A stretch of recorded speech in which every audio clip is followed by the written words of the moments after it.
ఇన్నేళ్ళైనా ఈ నెలలో ఇంతవరకు ఏ నాయకుడు చేయని విధంగా ఉన్నత చదువుని పేదింటి ముంగిట తీసుకువెళ్ళింది ఇప్పటి వరకు ఇద్దరు నాయకులు. వాళ్ళలో దివంగత నేత వైఎస్ఆర్ గారు ఒకరు, అలాగే మాజీ సీఎం జగన్మోహన్ రెడ్డి గారు.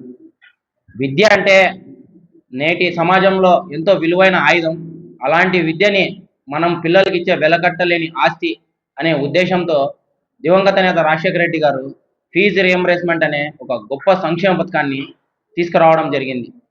దాని ద్వారా ఎంతోమంది పేదింటి విద్యార్థులు, బడుగు బలహీన వర్గాల పిల్లలు డాక్టర్లుగా, ఇంజనీర్లుగా తయారయ్యారు. వాళ్ళు ఇప్పుడు సమాజానికి సేవ చేస్తున్నారు.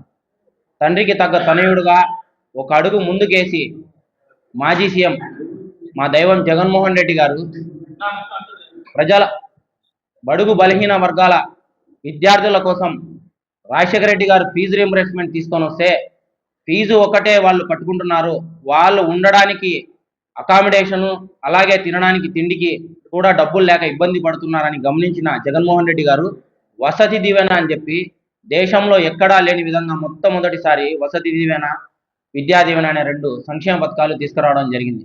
దీని ద్వారా అనేక లక్షల మందికి విద్యార్థులకి ఉన్నతమైన చదువు అందించిన నేత జగన్మోహన్ రెడ్డి గారు.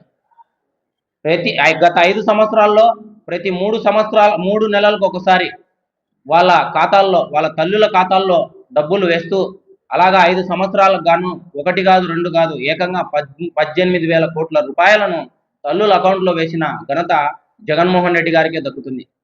జగన్మోహన్ రెడ్డి గారు దిగిపోయే సమయానికి ఖజానాలో దాదాపు 6,000 కోట్ల రూపాయలను నిధులను పెట్టి ఆయన సీఎం కుర్చీని దిగిపోయిన తర్వాత వచ్చిన చంద్రబాబు నాయుడు గారు కుర్చీలోకి ఎక్కిన తర్వాత ఫీజు రియంబర్స్మెంట్ బకాయిలు ఏవైతే ఉన్నాయో ఆ 6,000 కోట్ల డబ్బులు తీసుకొని వచ్చి వాటిని పూర్తి చేయాల్సిన బాధ్యత చంద్రబాబు నాయుడు గారి పైన ఉంది. కానీ ఆ 6,000 కోట్ల రూపాయలని తన సొంతం కోసం, తన కొడుకుకు లోకేష్ బాబు గారి కోసం తిరగడానికి ఎయిర్పోర్ట్లలో, ఏరోప్లేన్లలో వివిధ ఖర్చుల కోసం వాడుకున్నాడే తప్ప ఎంతో మంది మాలాంటి యువత కోసం, విద్యార్థుల కోసం ఆ డబ్బుల్ని కేటాయించకపోవడం నిజంగా సిగ్గుచేటు.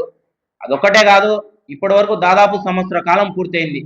గతంలో రావాల్సిన ఫీజు రియంబర్స్మెంట్ నిధులు, ఇప్పుడు రావాల్సిన ఫీజు రియంబర్స్మెంట్ నిధులు, అలాగే వసతి దీవెన నిధులు 2 కలిపి దాదాపు 7,800 కోట్ల రూపాయలు ఈ ప్రభుత్వం బకాయిలు పడితే, దాంట్లో ఇప్పటి వరకు వదిలింది కేవలం 700 కోట్లు. అంటే చంద్రబాబు నాయుడు గారికి బడుగు బలహీన వర్గాల పిల్లలు చదువుకోవడం ఏమాత్రం ఇష్టం లేదు అని చెప్పడానికి ఇది ఒక చక్కటి ఉదాహరణ.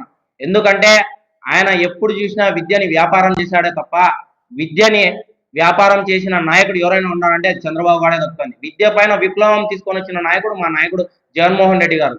జగన్మోహన్ రెడ్డి గారు గతంలో 5 ఏళ్ల కాలంలో విద్య పైన ఎలాంటి విప్లవం తీసుకొని వచ్చినాడంటే, నాడు నేడు ద్వారా 1 కాదు 2 కాదు ఏకంగా 34,000 ప్రభుత్వ బడులని రూపురేఖలను మార్చిన నాయకుడు జగన్మోహన్ రెడ్డి గారు.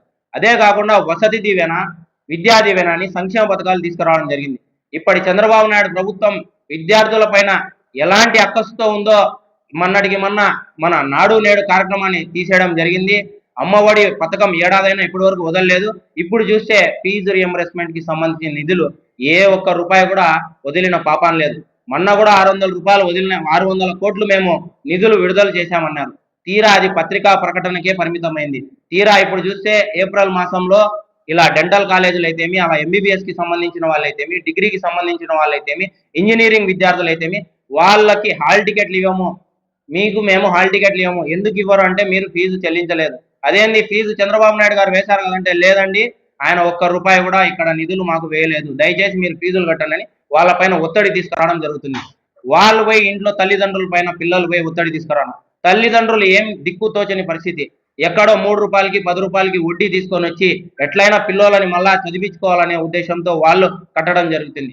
దీని ద్వారా అనేక మంది విద్యార్థులు కూడా కూలీ నాలి పనికి వెళ్ళి ఇవాళ కూలీ నాలి పని చేసుకునే పరిస్థితి వచ్చింది. దీనికి కారణం ఎవరు?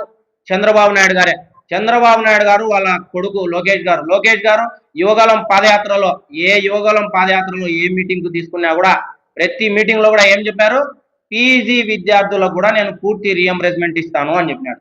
ఇవాళ పీజీ విద్యార్థులకు కళాశాలలు మూసే టైంలో విద్యార్థులు వాళ్ళు ఫీజులు కడతారనే ఉద్దేశంతో వాళ్ళు పీజీ కోర్సులు చేరితే ఒక్క రూపాయి కూడా నిధులు విడుదల చేయలేదు. ఇప్పుడు పీజీ విద్యార్థులకు సర్టిఫికెట్లు ఇవ్వమని చెప్పి బ్లాక్ మెయిల్ చేస్తున్నారు యాజమాన్యం. ఏమి ఇదే లోకేష్ గారు ప్రతి ఏడాది మేము నిధులు విడుదల చేస్తామని చెప్పినారు ఫీజు రింబర్స్మెంట్ కు సంబంధించి. ఇంతవరకు 2 ఏడాదులు పూర్తయితాన్ని ఇంతవరకు నిధులే విడుదల చేయదు. ఆనాడు లోకేష్ గారు ఏమన్నారు, నా షర్టు కాలర్ పట్టి అడగండి ఏదైనా జరగకపోతే అన్నాడు. ఇవాళ మీరు ఎక్కడున్నారో చెప్తే మా యువత విద్యార్థులందరూ వచ్చి నీ షర్టు కాలర్ పట్టి మరీ అడుగుతారు. లోకేష్ గారు మీరు విద్యాశాఖ మంత్రిగా ఉండి ఆనాడు ఒక మాట, ఎన్నికల ముందు ఒక మాట, ఎన్నికల తర్వాత ఒక మాట్లాడుతున్నారు. ఇదేమన్నా సమంజసమా? నీకు కానీ మీ నాన్నకు కానీ చంద్రబాబు నాయుడు కానీ ఏమైనా సిద్ధ ఉంటే ఇప్పటికైనా ఫీజు రీంబర్స్మెంట్ నిధులు మీరు విడుదల చేయాలని మేము కోరుకుంటున్నాం. లేని పక్షాన మా విద్యార్థులు మా యువత తల్లిదండ్రులతో కలిసి ఖచ్చితంగా ఉద్యమ బాట చేపడతామని మీకు తెలియజేసుకుంటున్నాం. ఎందుకంటే గత 5 ఏళ్లలో 14-19లో కూడా ఇదే విధంగా ఫీజు రీంబర్స్మెంట్ నిధులు దాదాపు 15 నుంచి 1800 కోట్ల రూపాయలు మీరు బకాయిలు పెడితే మా జగన్మోహన్ రెడ్డి గారు కూడా ఆ బకాయిలను తీర్చడం జరిగింది.